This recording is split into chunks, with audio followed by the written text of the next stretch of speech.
poursuit. Un effort mobilisant toutes les énergies des laboratoires et des gouvernements face à la pandémie de coronavirus. Quels sont les effets attendus du vaccin et comment agit-il sur l'organisme? Élément de réponse dans ce reportage de Al-Adil Hamini et Amina Khabab, le récit de Jazia Al-Hamari. Plus les cas de contamination au Covid-19 augmentent à travers le globe, plus le fameux vaccin se fait attendre. Une véritable course contre la montre est engagée depuis plusieurs semaines par les laboratoires du monde entier pour ce qui est déjà perçu comme le vaccin du siècle.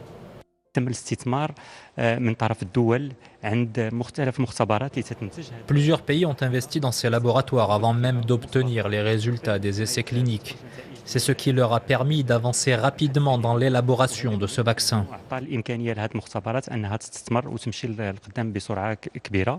Des vaccins pour l'heure en phase d'essai, l'objectif étant de déterminer la tolérance et l'efficacité du dit vaccin chez l'homme. La vaccination permet en effet de provoquer une réaction immunitaire au sein de l'organisme. Celle-ci aboutit à la mise en place d'une défense qui peut être de deux types. D'une part, l'immunité humorale entraînant la production d'anticorps dans l'organisme qui détruisent le virus lorsqu'il est encore à l'extérieur de la cellule. D'autre part, l'immunité cellulaire, ce sont alors les lymphocytes T qui détruisent les cellules infectées et empêchent le virus de se reproduire. Dès l'Antiquité, les scientifiques constataient que les personnes qui contractaient des maladies infectieuses une fois ne tombaient pas malades une seconde fois.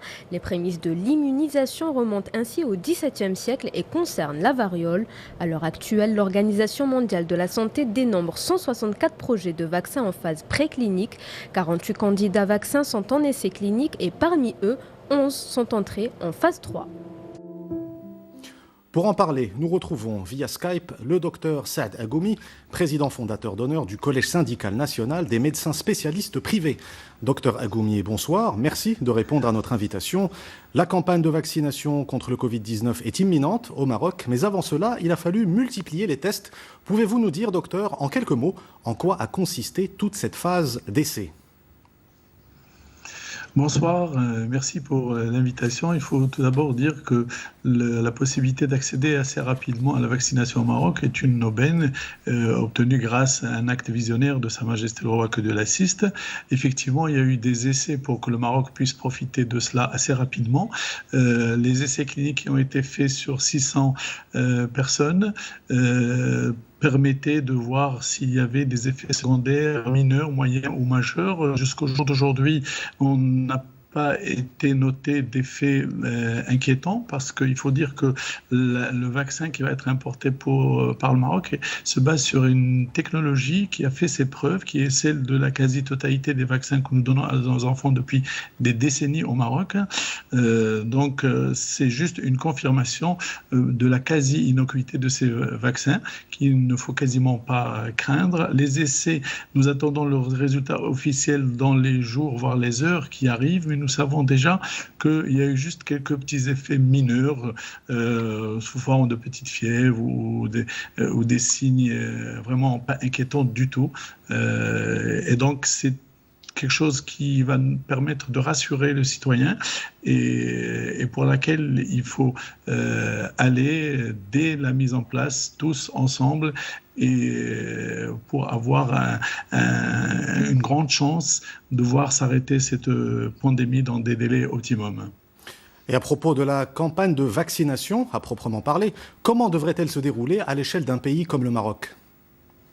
Eh bien, la campagne de vaccination, effectivement, ça va être un gros chantier dans lequel il faudrait qu'on implique toutes les forces vives sanitaires du pays, aussi bien le public que le privé. Tous les volontaires seront les bienvenus parce qu'il va falloir vacciner à court terme la quasi-totalité des citoyens et ce n'est pas une mince affaire. Donc, ça va se dérouler d'abord dans un premier temps. Le Maroc importe environ 10 millions de doses parce qu'il faut faire 2 doses à 3 semaines d'intervalle et on va commencer par l'armée, par le corps médical, par les personnes âgées et vulnérables et donc il est très très important que dans cette action nous ayons l'implication de tous et le ministère va certainement veiller sur cela et les médecins du privé sont particulièrement disposés à aider, à être des acteurs majeurs pour réussir l'action. Docteur Agoumi, la bataille contre le Covid-19, vous le savez, n'est pas encore gagnée et de nombreux malades doivent encore être pris en charge par les services de santé, aussi bien dans le public que dans le privé. Très brièvement, comment réagissez-vous à la polémique qui a éclaté au sujet de la tarification dans les cliniques privées ? Écoutez, c'est une polémique malheureuse parce qu'elle est partie de malentendus. Vous savez, la prise en charge du Covid est certes quelque chose de nouveau, mais qui n'a rien de différent par rapport à une prise en charge d'une hospitalisation médicale ou de réanimation. Le privé s'est impliqué dès le début et maintenant il s'implique davantage. Et il y a eu cette polémique parce qu'on ne s'est pas entendu sur le coût réel. Je pense que maintenant l'ANAM a mis en place une grille tarifaire, mais ce qui manque à cette grille, c'est qu'elle n'est pas basée sur le coût réel de l'hospitalisation. Vous savez, dans le Covid, il y a des hospitalisations médicales simples, il y a des hospitalisations modérées, et il y a la réanimation qui est très lourde et très coûteuse.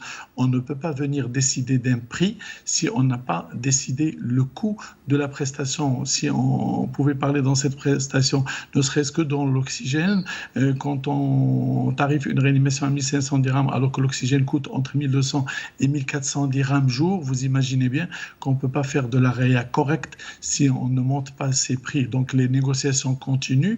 Dès mardi, je pense qu'il y a une réunion importante qui va aller vers la mise en place d'une objectivité de ces coûts pour établir le prix de la prestation. Et je pense que les médecins privés et publics doivent être tous remerciés pour l'effort qu'ils ont fourni. C'est aussi l'occasion d'avoir une pensée à la mémoire de toutes les consoeurs et les confrères que nous avons perdus et tous les citoyens de ce pays qui sont partis grâce à cette pandémie. Mais je pense que cette polémique est juste un petit nuage qui passe et auquel on va trouver une solution parce qu'elle n'est pas fondée sur des choses solides. À partir du moment où on va se mettre autour d'une table et décider combien coûtent les choses, on va leur trouver un prix. Il n'y a pas de raison que tous ne s'impliquent pas dans ce sens. Docteur Saad Agoumi, merci pour cet éclairage. Je vous en prie, merci pour l'invitation. Précision. Et suite justement à cette polémique sur la tarification dans les établissements privés, une commission centrale a été mise en place par le ministère de la Santé. Elle devra assurer le suivi et le contrôle de la prise en charge des patients atteints de Covid-19 dans les cliniques privées. Les développements dans ce reportage de Marim Amlal et Mustafa Sadouni, le récit est de Mamadou Diaye. C'est tout un ensemble d'éléments qui composent le protocole de traitement d'un patient atteint du Covid-19. Allant des équipements dédiés au corps médical aux consommables comme les bouteilles d'oxygène. Une prestation qui a un coût, celui-ci est désormais fixé par l'Agence nationale des assurances maladie dans les établissements privés. Certaines cliniques ont appliqué des tarifs 2 à 3 fois supérieurs à la normale, alors que dans ce contexte de crise sanitaire, il faut faire preuve de solidarité. D'ailleurs, dès le début, l'État a montré l'exemple en prenant en charge les malades, quelle que soit leur situation et conditions sociales. Suivant les cas diagnostiqués, malades asymptomatiques, modérés, critiques ou sévères, nécessitant une assistance respiratoire ou non, le coût du traitement est compris entre 200 et 18 000 dirhams, une tarification destinée à protéger les citoyens. Malheureusement, nous constatons que certaines cliniques privées réclament des chèques de garantie, ce qui soulève un problème juridique. Nous espérons que cette flambée des prix va finir par s'arrêter. Par ailleurs, il faudrait que les procédures soient simplifiées à l'égard des assurés, qui sont avant tout des patients qui viennent se faire soigner. Pour veiller au respect de ces dispositions, une commission centrale a été mise en place par le ministère de la Santé. À travers ses antennes régionales, son rôle est d'assurer un suivi et un contrôle de la prise en charge des malades du Covid-19 dans les cliniques privées. Et dans le monde, le nombre de contaminations au Covid-19 avoisine désormais les 56 millions depuis l'apparition de la pandémie. L'Amérique du Nord reste l'une des régions les plus touchées, notamment les États-Unis et le Mexique. Wadia Deddan. Le nombre de cas confirmés de coronavirus avoisine les 56 millions. D'après le décompte de l'Organisation mondiale de la santé, plus de 10 millions de ces cas ont été recensés en Asie du Sud-Est, 16 millions en Europe et 23 millions dans les Amériques. Et en tête des pays les plus affectés, on retrouve toujours les États-Unis. Chez le voisin mexicain, le nombre des décès a dépassé les 100 000 pour plus d'1 million de contaminations. La majorité des patients qui ont succombé étaient atteints de maladies chroniques. Le Mexique devient ainsi le 4e pays à atteindre un nombre aussi important de morts depuis le début de la pandémie. En Russie, le nombre de morts est 3 fois moins important, mais les autorités sont tout autant préoccupées, surtout après que le nombre de contaminations a atteint un nouveau record, plus de 24 000 en 24 heures, ce qui porte le total des cas au-delà des 2 millions. Pendant ce temps, la Jordanie renforce sa capacité d'accueil à travers la construction de 3 hôpitaux de campagne. Ces établissements médicaux dotés d'un total de 1500 lits devraient être opérationnels d'ici la fin de l'année. Par ailleurs, 2000 médecins supplémentaires seront recrutés. Enfin, au Brésil, des chercheurs ont mis au point ce spray à action rapide pour éliminer le coronavirus. Le liquide développé par l'université de Campinas est constitué d'ions métalliques et de polymères naturels, des composés chimiques censés inactiver le SRAS-CoV-2. Le spray peut donc être utilisé pour enduire des masques faciaux et prolonger ainsi leur efficacité. Je vous le disais au début de cette édition, Sa Majesté le roi Mohamed VI a eu un appel téléphonique aujourd'hui avec Mohamed Ould Cheikh El Ghazouani, président de la République islamique de Mauritanie. Lors de cet appel, les deux chefs d'État ont exprimé leur grande satisfaction du développement rapide que connaît la coopération bilatérale, ainsi que leur grande volonté de la consolider et la hisser à un niveau à même de permettre l'approfondissement de cette coopération entre les deux pays voisins et l'élargissement de ses perspectives et la diversification de ces domaines. Cet appel téléphonique a été aussi une occasion lors de laquelle les deux chefs d'État ont abordé les derniers développements régionaux. À cette occasion, Sa Majesté le Roi a fait part de sa disposition à effectuer une visite officielle dans la République islamique de Mauritanie, adressant en même temps une invitation au président mauritanien à visiter son deuxième pays, le Royaume du Maroc. C'est ce qu'annonce un communiqué du cabinet royal. Et depuis l'intervention marocaine à Guerguerat sur instruction royale, le trafic routier a repris entre le Maroc et la Mauritanie, une reprise qui a été immédiatement ressentie dans les marchés de la capitale mauritanienne, Nouakchott. Mamadou Diaye.